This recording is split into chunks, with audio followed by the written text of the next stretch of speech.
దేవునికి స్తోత్రములు. మీ అందరికీ నా వందనములు. ఈరోజు దేవుని వాగ్దానము. ఆయన ఒక్కడే మహాశ్చర్య కార్యములు చేయువాడు. కీర్తనల గ్రంథం 136 అధ్యాయం 4వ వచనం. మన తండ్రి అయిన యెహోవా దయాళుడు, మన అందరి ఎడల నిరంతరం కృప చూపుతున్నాడు. ఆయన ఒక్కడే మహాశ్చర్య కార్యములు చేయువాడు. కాబట్టి మనం అందరము ఆయన కృతజ్ఞతాస్తుతులు చెల్లించాలి. మనం అందరం దేనదశలో ఉన్నప్పుడు మన ప్రభువు మనలను జ్ఞాపకం చేసుకున్నాడు. మన తండ్రి మనల్ని ఆకలైన వేళలో మనకు ఆహారం ఇచ్చి పోషిస్తున్నాడు. మన శత్రువుల చేతిలో నుండి మనల్ని విడిపిస్తున్నాడు.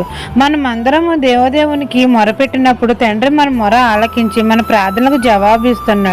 మన సమస్య ఏదైనా, మన భారం ఏదైనా, మన చింత ఏదైనా వాటిలన్నిటి నుండి మనకు విడుదల దయచేస్తున్నాడు.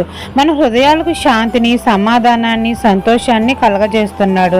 మన జీవితంలో అనేకమైన అద్భుత కార్యాలు, ఆశ్చర్య కార్యాలు చేస్తున్నాడు. మన తండ్రి ఒకడే మనకు మహాశ్చర్య కార్యాలు చేయుచున్నాడు. మన అందరి ఎడల కృప చూపుతున్నాడు. కాబట్టి దేవుని కృతజ్ఞతాస్తుతులు మనం అందరము చెల్లించాలి. ఈ దిన వాగ్దానం మీ నా జీవితంలో నెరవేరాలని కోరుకుంటూ దేవుని సువార్త పరిచర్యలో మీ సహోదరి. ఆమెన్.